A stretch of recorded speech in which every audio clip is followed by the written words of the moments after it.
خداوند یسوع مسیح کے نام میں آپ کو سلام۔ ہم نئے عہد نامے کی کتابوں کے تعارف پر اپنی سیریز کو جاری رکھے ہوئے ہیں اور آج اس سیریز کا نواں پیغام ہے۔ آج ہم پولس رسول کے کرنتھیوں کو لکھے گئے پہلے خط کے تعارف پر غور کریں گے۔ پہلا کرنتھیوں اس کا پہلا باب اور پہلی آیت پولس رسول کو اس خط کا مصنف بتاتی ہے۔ کرنتھیوں کے نام پہلا خط تقریباً 55 بعد از مسیح میں تحریر کیا گیا۔ پولس رسول نے کرنتھس میں کلیسیا کی بنیاد رکھی۔ کلیسیا کو چھوڑنے کے چند سالوں بعد پولس رسول نے کرنتھیوں کی کلیسیا کے بارے میں کچھ پریشان کن خبریں سنیں۔ وہ غرور سے معمور تھے اور جنسی بد اخلاقی کی رعایت دے رہے تھے۔ روحانی نعمتیں نامناسب طور سے استعمال کی جا رہی تھیں اور اہم مسیحی عقائد سے متعلق غلط فہمیاں موجود تھیں۔ پولس رسول نے کرنتھیوں کی کلیسیا کو اس کی بنیاد یعنی یسوع مسیح میں بحال کرنے کی کوشش میں کرنتھیوں کو اپنا پہلا خط لکھا۔ کرنتھیوں کی کلیسیا تفرقات کا شکار تھی۔ کرنتھس میں موجود ایماندار لوگ ایسے گروہوں میں بٹ رہے تھے جو خاص روحانی رہنماؤں کے وفادار تھے۔ پولس نے مسیح کے لیے وقف ہونے کے باعث کرنتھیوں کے ایمانداروں کو متحد ہونے کی نصیحت کی۔ کلیسیا میں بہت سے لوگ ناجائز تعلق داری کو اصل میں قبول کر رہے تھے۔ پولس نے انہیں حکم دیا کہ بدکار شخص کو کلیسیا سے خارج کر دیں۔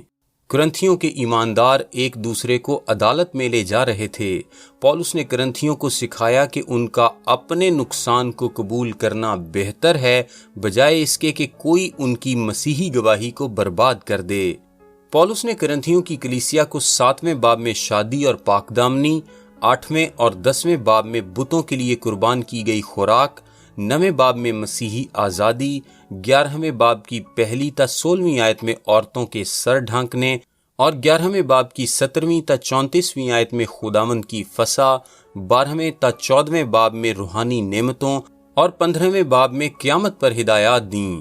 پولس نے ان سوالوں کے جواب دے کر جو کرنتھی ایمانداروں نے اس سے پوچھے تھے اور نامناسب چال چلن اور غلط اعتقادات کا جو انہوں نے اپنا لیے تھے جواب دے کر کرنتھیوں کے نام پہلا خط مرتب کیا۔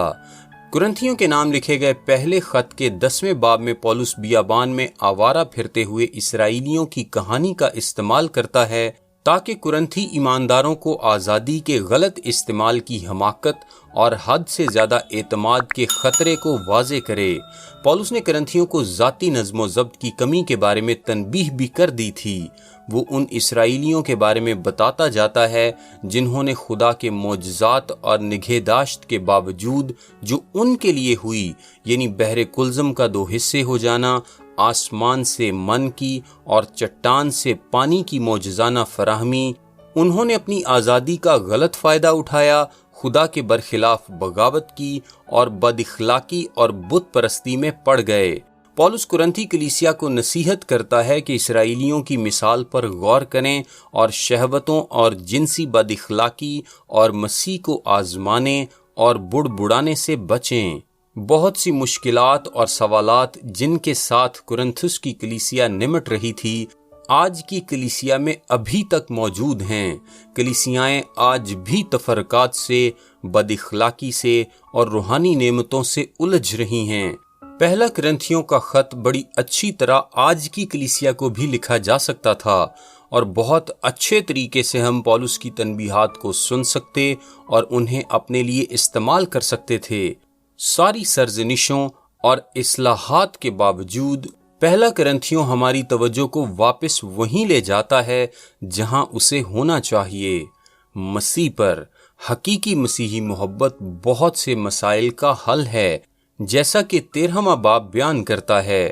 مسیح کے جی اٹھنے کی ایک درست سمجھ جیسے کہ 15ویں باب میں ظاہر کی گئی ہے، اور پھر ہمارے اپنے جی اٹھنے کی درست سمجھ اس بات کے لیے ایک علاج ہے جو ہمیں تقسیم کرتی اور شکست دیتی ہے۔ میرا نام تابش قاضی ہے اور یہ میسج آپ کو ڈیلی ورسز کی جانب سے بھیجا گیا ہے۔ سوموار سے جمعہ اپنے واٹس ایپ پر بائبل مقدس کی آیات اور ان کی وضاحت انگلش، اردو اور آڈیو میں حاصل کرنے کے لیے ابھی اپنا نام اور شہر کا نام لکھ کر 0333 80 20 972 973 یا پھر 974 پر واٹس ایپ میسج کریں۔ خدا آپ سب کو برکت دے، آمین۔